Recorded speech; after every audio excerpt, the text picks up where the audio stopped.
Saya ingin bertanya Ustadz, misal nih kita dikasih ujian berkali-kali, udah mencoba sabar banget dan positive thinking, tapi ujian datang lagi bertubi-tubi kayak dikeroyok gitu. Dan sampailah kita pada titik terlelah dan pasrah. Tetap berusaha positive thinking, tapi terkadang ada pikiran-pikiran kayak pikiran-pikiran buruk atau pokoknya tuh kayak suuzon sama Allah lah gitu. Nah, gimana caranya menghilangkan bisikan-bisikan buruk itu dalam pikiran kita Ustadz? Begitu, terima kasih. Kalau Mbak dan teman-teman punya pikiran-pikiran yang nggak baik tentang Allah atau tentang hidup saat sedang diuji, percayalah itu nggak berasal dari diri kita. Itu berasal dari syaitan, yuwaswisu fi sudurinas. Karena dia suka banget memberikan waswasah. Waswasah itu terus jadi bahasa Indonesia juga, was-was.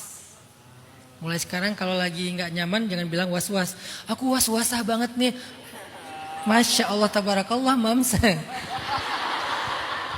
Was-wasah itu jadi was-was. Was-wis itu perubahan gramatikalnya. Jadi itu tuh nggak muncul dari kita sendiri. Bukan muncul karena kita mengeluh, bukan muncul karena kita nggak sabar, bukan muncul karena kita nggak ikhlas atau ridho. Tapi itu memang waswasah dari syaitan. Yuwaswisu fi sudurin nas. Dia tuh suka banget ngabisikin kita hal-hal yang provokatif. Provokatif terhadap apa? Terhadap kekufuran.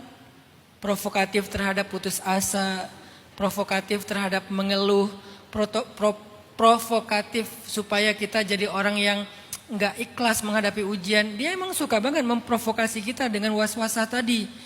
Jadi hadapilah provokasi syaitan dengan ta'awuz. A'udzubillahi minasyaitonirrajim. A'udzubillahi minasyaitonirrajim. A'udzubillahi minasyaitonirrajim. Banyak-banyakin ta'awuz. Ta'awuz itu bukan hanya dibaca pas lagi mau baca Quran. Sering-sering baca ta'awuz. Kalau ada orang di sebelah tapi jangan kenceng-kenceng. Jadi gua setan. Maksud lo gitu kan?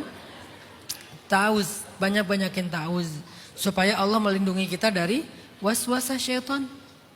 Itu yang paling sederhana. Yang kedua, kadang-kadang waswasah itu kita benarkan. Sumbernya emang bukan dari kita, tapi kayak kita agak-agak percaya gitu. Ya, kok Allah gitu ya sama aku gitu. Mulai muncul, sumbernya emang bukan dari kita, sumbernya dari syaitan. Masalahnya kita tuh kayak suka gampang percaya gitu loh sama setan. Kayak apa ya, setan itu kayak baik banget selama ini gak pernah bohong. Makanya kita, kayak dia gak pernah bohong deh sama aku. Jadi kalau dia ngomong, kayak bener deh. Kayak gitu-gitu loh. Jadi begitu dia yuwaswis, memberikan bisikan-bisikan yang gak jelas, kita langsung kayak mikir, ya juga sih. Ya bisa gitu ya, kok Allah gitu sih sama aku. Nah disitulah dosa kita. Sehingga tutuplah keburukan itu dengan kebaikan. Apa kebaikannya? Istighfar. Astagfirullah, astagfirullah, astagfirullah ya Allah. Jangan sampai saya mikir gitu ya Allah, enggak pantas. Engkau enggak pantas digituin. Astagfirullah, astagfirullah. A'udzubillah, astagfirullah. Itu yang kedua. Yang ketiga gimana biar lebih kuat lagi? Baca kisah-kisah, dengarkan kisah-kisah, lihat dan perhatikan kisah-kisah. Karena kisah itu ada yang tertulis, ada yang berbunyi, ada yang terpampang di hadapan kita. Pengalaman orang lain, kehidupan orang lain, cerita orang lain, kisah sejarah orang lain, para nabi, para solehin. Baca kisah-kisah karena kisah-kisah itu berfungsi untuk menguatkan hati. Jangankan hati kita, hati Nabi Muhammad aja dikuatkan dengan kisah. Wa kullan naqussu 'alaika min amba'ir rusul ma nusabbitu bihi fuadak.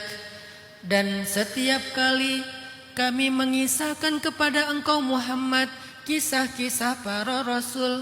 Padahal beliau sebaik-baik nabi, tapi masih dikuatkan dengan kisah-kisah nabi sebelum beliau. Betapa pentingnya kisah.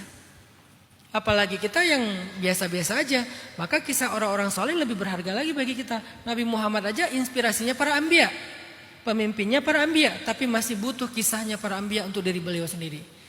Dan setiap kali kami mengisahkan kepada engkau Muhammad kisah-kisah para nabi, kisah itu untuk menguatkan hatimu. Ma nusabbitu bihi fuadak. Sabat itu teguh. Kami ingin meneguhkan hatimu wahai Muhammad dengan kisah-kisah itu. Jadi baca kisah-kisah, dengarkan kisah-kisah, lihatlah kisah-kisah kehidupan orang. Enggak kita doang yang diuji, orang lain juga diuji, bahkan ujiannya lebih berat. Di situ kita jadi lebih teguh hatinya.